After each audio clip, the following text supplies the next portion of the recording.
News Headlines is presented by Calvo's Insurance, serving Guam for 80 years. Matson and the Adahi Tanu program. Cars Plus, visit today during our spring sales event. IP&E, fueling excellence. McDonald's of Guam, I'm loving it, and King's Restaurant, located in Tamuning and Dededo. Always open, always local.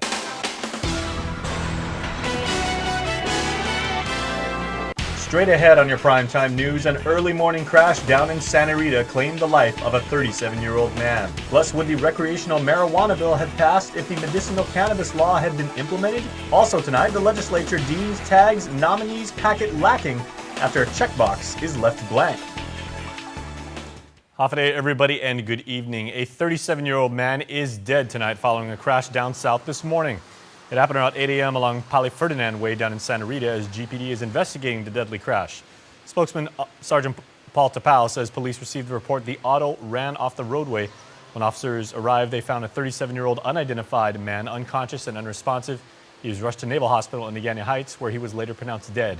Investigators are looking into the cause of the incident, including whether speed, alcohol, or drugs were a factor.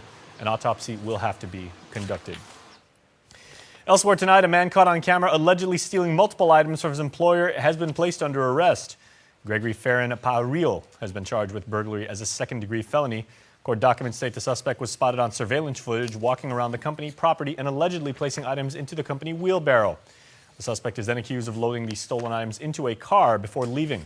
Documents say the suspect had been confronted about the incident. He apologized and said he would return the items, but evidently never did. Police later took the suspect into custody, who admitted to his involvement in the alleged theft and told police that he sold the items. Speaking of Guam's finest, GPD spotted a car with expired registration tags before placing a pair of people under arrest for drugs.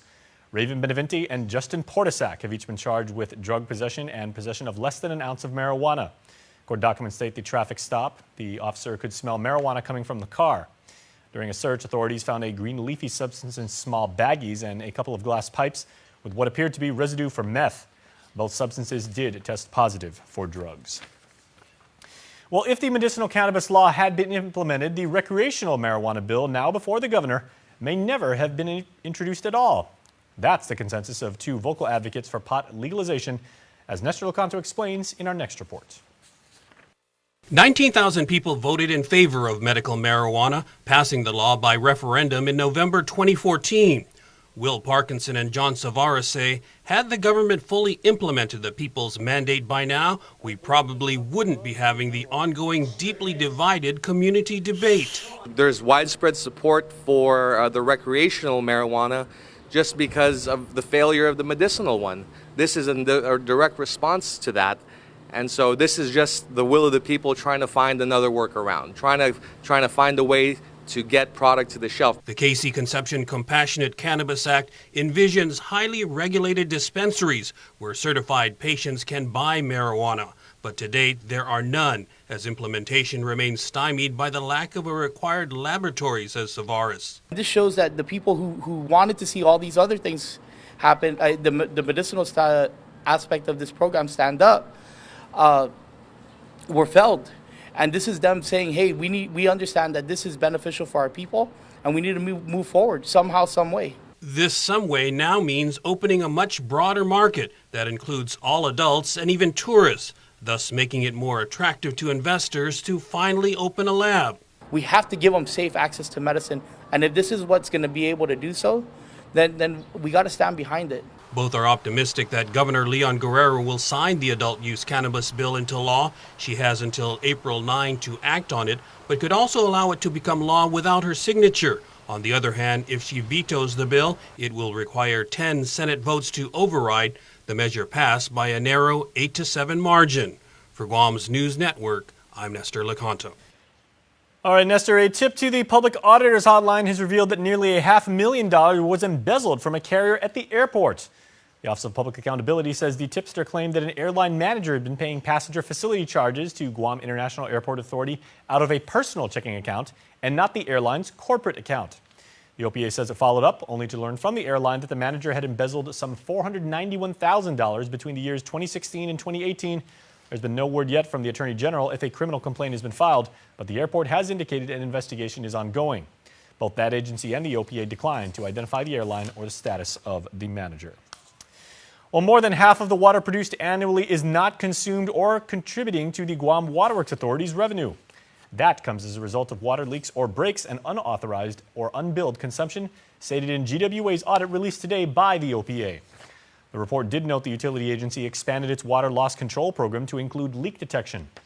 The audit also notes the Water Authority did close fiscal year 2018 with an increase in net income of more than $24 million. Deloitte & Touche rendered unmodified clean opinions on GWA's financial statements and compliance for all major federal programs. You can see it right now on the web at opaguam.org. To the hospital now, GMH should know as early as Tuesday whether it will be terminated from the federal Medicare program, bringing in millions of dollars to much needed revenue. The Centers for Medicare and Medicaid said they will decide by March 30th whether to accept GMH's corrective actions on a pair of major deficiencies. CEO Lilian Posada says she's confident about the responses that were submitted to CMS last Friday. So that's what they cited us on for, is that quality assessment performance improvement, documenting the indicators that then show we're providing the quality of care. And then from documentation of the data, analyzing it to see then what do we need to do further to improve patient care outcomes. That's where we're working very hard, and that's in our corrective action plan. Guam's only public hospital was cited for 7 areas of deficiency, and after the most recent site visit in February, the CMS said GMH was still not compliant.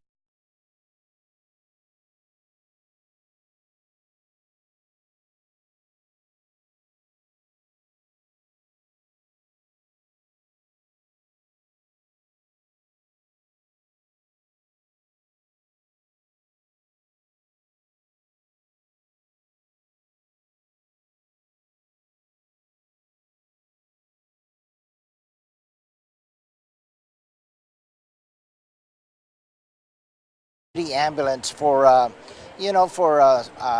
whether there's accidents or and so forth. But what the hospital is going to use this van for is a patient transport. This vehicle for the GMH would give the good help the patients. I hope that this vehicle contribute to the Guam society. It's a big thing that we can transport them in a vehicle that is safe and complete with the medical attachments such as oxygen if they need to be on oxygen. Comfort. The stretcher can fit in there. So yeah, it's a big deal for our patients because we do have a medical transport, but we've had many problems with it. Governor Leon Guerrero says the donation ultimately means an upgrade in the quality of transport and reliability for patients. Well, we are just getting started, everybody, so please keep watching and keep streaming. This is Prime Time, and you are watching KUAM. There are more ways to experience Guam via KUAM News, giving you what you want, when you want, and how you want it. From smart devices, Alexa, what's in the news? Here's your flash briefing. Over the web, on mobile, on streaming platforms, with immersive, interactive formats, and via social media where it's more than just content, it's conversation. More ways to keep you informed and entertained whenever you want it, wherever you are, on whatever device you're using. A simple handshake. That's all Jake Calvo needed when he started his company. Today, 80 years later, we like to say thank you to all of you who have taken our hand in trust. Thank you to the dreamers. Thank you to the realists. Thank you to the family-oriented. Thank you to the entrepreneurial. Thank you to those climbing the corporate ladder. And to the ones starting a new life together. Thank you to the traditionalists and the edgy. To the young at heart and the old souls. Thank you to the daring, to the protective, to the practical. Thank you to the hopeful. To all of you from all of us, our deepest, happiest, and infinite thanks. 80 years here for you. 80 years thanks to you. Calvo's Insurance, a legacy of trust. Looking for a great deal on a new Chrysler, Dodge, Jeep, or Ram? Then get to Cars Plus in Mighty now for our spring sales event, like a new Jeep Compass Sport, $166 per paycheck, or a new Chrysler Pacifica LX, $220 per paycheck, or save $8,500 on a new Ram 1500. How about a new Jeep Wrangler Sport, only $274 per paycheck? Low 1.99% financing is available on approved credit. Save thousands during our spring sales event going on now at Cars Plus in Mighty. Cars Plus, driven by you. MTO, professional janitorial services with a warm hospitality touch. MTO gives that gift year-round. Pressure wash roofs, pressure wash driveways, lawn service, home cleaning, carpet restoration, office cleaning, commercial window cleaning, floor care. When cleaning is in order, MTO has you covered. Call 647-6861 to inquire on how you can receive the maintenance you deserve. MTO, celebrating 30 years with you, Guam. Ruby Tuesday's Seafood Sensations menu is back. Choose from your favorite dishes made with succulent lobster tail, shrimp, or our newest sensations with crab legs. Try out appetizers like crab fondue or stuffed shrimp. Pick an entree like the lobster tail or crab leg dinner. Select the lobster carbonara or the deep sea pasta. It's all ready and waiting for you. Get hooked on Seafood Sensations for a limited time only at Ruby Tuesday, Guam. Welcome back to Primetime right here on KUAM. As it does appear, another Leon Guerrero administration nominee may face issues with their appointment.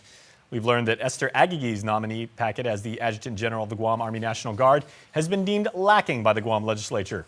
Specifically, the legislative body found her application to be deficient because she failed to check a box indicating whether she had any pending legal action. In a letter penned by the administration's legal counsel, Haid T. Hyun, he writes that, quote, law does not require that an appointing authority provide information as to whether an appointee is now undergoing court action of any kind. He further produced a police clearance to clarify Aguiguy has no record of criminal convictions. Senator Pito Tulahi staffer Therese Hart reminds KUAM News that the issue was a matter of Aguiguy forgetting to check a box on her confirmation form. She says the Legislative Committee has since received the court clearance to add Aguiguy's nomination packet. Well, speaking of the administration, the Leon Guerrero administration's nominee to lead GPD may be a step closer to being confirmed himself. KUAM News has confirmed with Senator Pito Tulahi's office that Steve Ignacio's confirmation will move forward.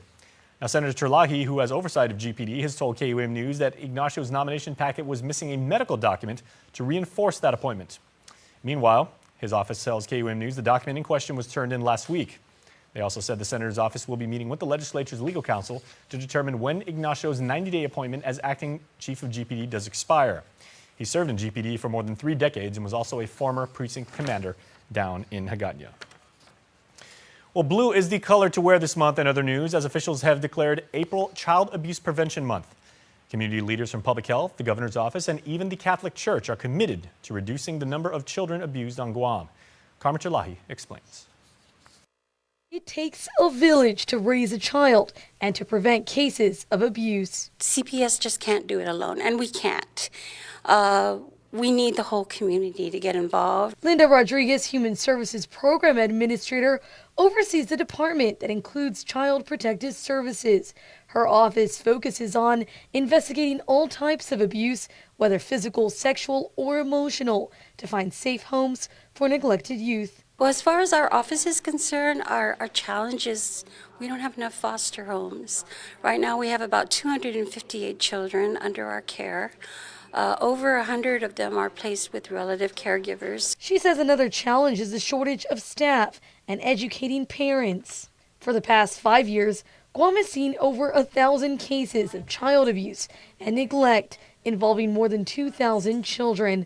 Proclaiming April Child Abuse and Prevention Month, Magahaga Leon Guerrero says leaders have a role to prevent abuse every day. Teachers, counselors, nurses, advocates, and so forth. Our role is to make sure to be always aware and always make sure that when we see things, we correct it. Archbishop Michael Burns also acknowledged the over 200 cases of child sexual abuse allegedly involving religious leaders, an issue he says they're dedicated to preventing. So we've got over 2,000 people, adults, who have been pretty well trained in First of all, their responsibility as mandatory reporters of any kind of abuse, physical, sexual, neglect, to identify, signs that abuse might be happening to a child. The church has been a major contributor to this mess over the years, and we're doing our best to clean up our act. Speaking out is advice from Rodriguez, who says the community must be involved to end child abuse. Just as long as you suspect it, call it in, and it's our job to go out there and investigate it. Reporting for Guam News Network, I'm Carmen Victoria Terlahi.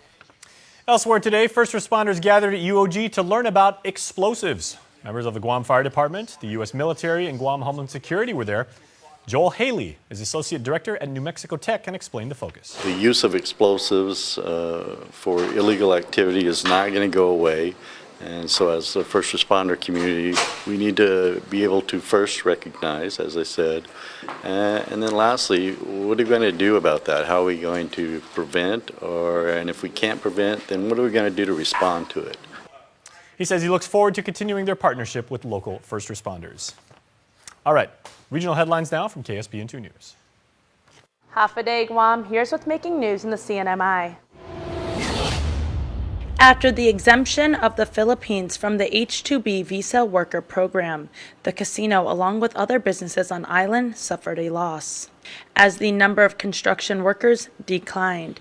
And now, in order to continue progress on the casino in downtown Garapan, Imperial Pacific announces within the Critical Issues and Progress Report on March 27, 2019, the IPI is in the process of employing H-2B workers from Taiwan, and approximately 100 to 200 will report for duty in April. During today's progress report presentation, they mentioned the H-2B visas coming in from Taiwan in April. Did they have a set date? Not date, because sometimes in April they say, because the regulatory body processing and whatnot. That's why I'm asking, in the average, how long is it going to take? And they cannot come up with detail because they cannot control the other agencies. And chairman of the Commonwealth Casino Commission, Juan Sablan, says the incoming workers is good news. As stated in the progress report under the H-2B update, quote, "This shortage of workforce seriously impacts the site current progress. The critical path program is under review," end quote. IPI says they plan to continue to arrange the job interview for laborers from Taiwan, Thailand, Korea, Mongolia, and other countries that have no import experience before procedure clarification, and this may delay the arrival of labor to the end of April or middle of May. People to come in and work here as a construction worker, skilled construction worker, yes, it's good. Exploring other jurisdictions because it's authorized under U.S. policy, not Philippines, of course. This is recently for 1 year ban. I hope that's lifted. So, I think we are very close to the Philippines. At the same time, the cost of recruitment is a little bit cheaper than other jurisdictions because of the expense of travel. According to the labor summary report, the management staff includes 15 individuals. There are 216 H-2B workers and 37 subcontractor workers. 11 are USA Fanter, 6 are technicians for the Dragon Chandelier, and 20 are Fritz Pacific. Reporting for KSPN 2 News, I'm Adriana Cotero. Watch these top stories and more at saipantv.com. For KSPN2, I'm Adriana Cotero. And also tonight, back from news in the 671, who will be named the next Teacher of the Year? The 12 semifinalists gathered at the Cars Plus showroom in Mighty this morning, where officials announced the top 6 finalists. They are Annalyn Palugad, Alison Iseki Perez, Jennifer Flory, Clarice Mesa, Lori Jane Denau, and Eileen Canos. And as far as the whole equation of education, yes, you can have the facilities, you can have all the money in the world, but at the end of the day, it's the people. It's the teachers that make the greatest difference, and that I believe is the biggest part of the equation. So hats off to you teachers, you guys are amazing. I really honor and respect everything that you do, and all of you are winners to me. So I wish you all the greatest luck, and viva teachers! After extensive in-classroom interviews, the top teacher will represent our island at the national competition. Guam's Teacher of the Year will be announced at a gala on May 10th at the Hyatt Regency Guam. All are invited to attend, but in the meantime, you can view the full press conference. It was exciting. I was there, and it was pretty awesome. That's on our Facebook page and YouTube channels right now. Well, we are coming back after this commercial break with the Day in Island Sport. But first, here's your island weather.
One 180 pulses per minute.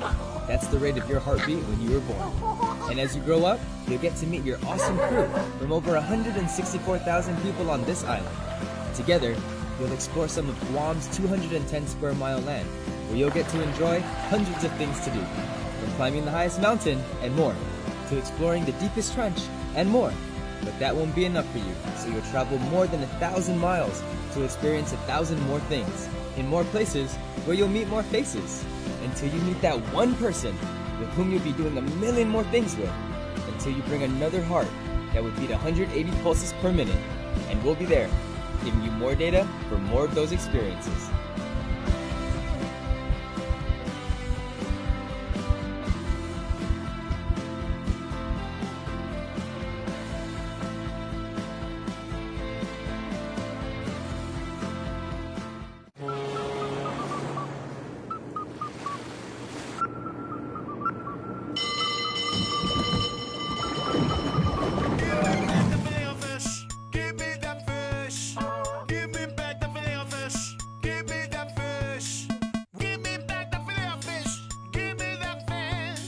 Try a double Filet-O-Fish sandwich for double the flavor, just in time for Lent, for a limited time, served after 10:30 a.m. Visitors make memories on our island. They contribute millions of dollars every year to our community. So what does that mean? Tourism keeps our island's culture alive. And it strengthens our identity as Chamorros. Tourism creates opportunities for local businesses to thrive. The dishes I create feature local ingredients. These ingredients come from local farms and create local jobs for farmers like us.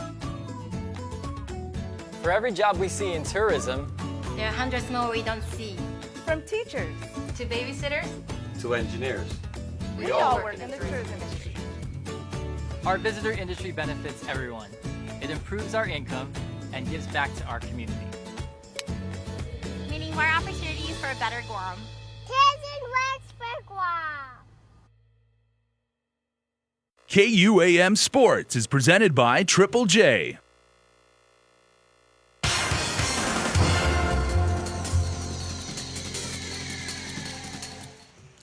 What's up, Guam? Dave Delgado here for KUAM Sports. Thanks for watching. On the way, GML baseball highlights between the Rays and Redhawks in just a bit. But first off, championship football between the Raiders and Eagles from Angels Field in Dedido. Check it out. The Raiders and Eagles have met up in the championship game for the last several seasons. Hank the Tank Sablon with a big run here for the Raiders, almost getting into the end zone. Storm Rosario pulled in the first touchdown of the game from quarterback Danny Manabusin. Brandon Burgos pulled in the one-handed grab for the two-point conversion, getting his Odell Beckham Jr. on. Defenses win championships, and that Raiders D was on point, ball hawking all over the field and limiting big plays from the Eagles offense. SP with nowhere to go as the line collapses. Ryan Rios and company getting in for the sack. The Raiders led 14-0 with time winding off the clock late in the fourth quarter. Andy Fernandez comes off the edge untouched, forcing a bad throw. Justin Andre, a.k.a. Optimus Prime, a.k.a. Andre 3000, elevates and gets up for the interception, bobbles it, but was still able to get control of the ball and secure the pick. Jesse Pumpy Miglogno with a huge game for the Raiders. After pulling in the second touchdown of the game from Manabusin, Pumpy gets in on the tackle here. Miglogno sealed the deal with this punt return, bouncing it to the outside for the touchdown, taking it to the house for 6 points. The Raiders go up 22-0. The defense back on the field for the curtain call. Toss left goes nowhere as the defense gives pursuit. The Raiders are Budweiser Guahan Varsity Football League champions once again after the final whistle blows, ending the Eagles' quest for Tress. Pumpy walked away with this year's MVP trophy, and the Raiders were crowned 2019 champions. To present the MVP trophy to number 22, Jesse Pumpy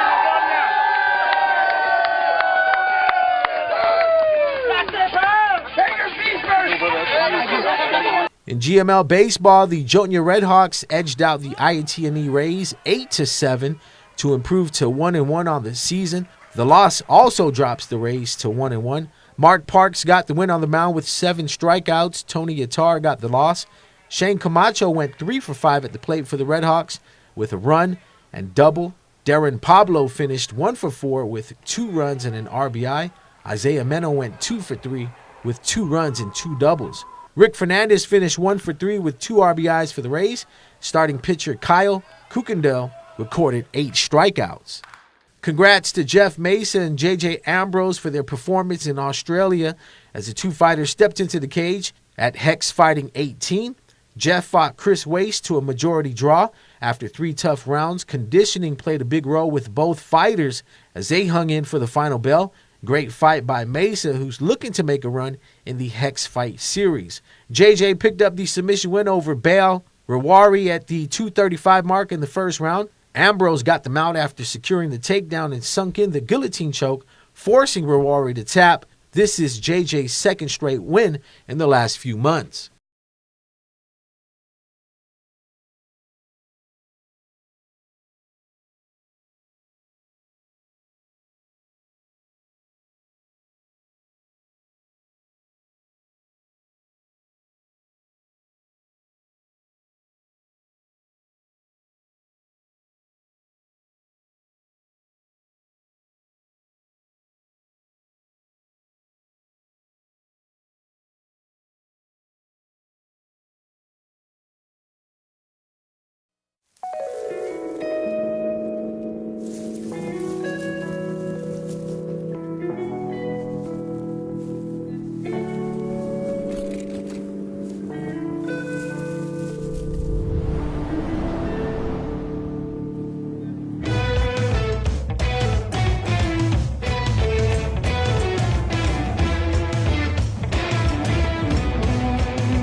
The Down Syndrome Association of Guam exists to support families of individuals with Down syndrome. We're a group of parents who have children with Down syndrome and know the joys and challenges of raising them. For more information about the health, development, and education of a child or adult with Down syndrome, please contact Vicky Areola at 472-6114.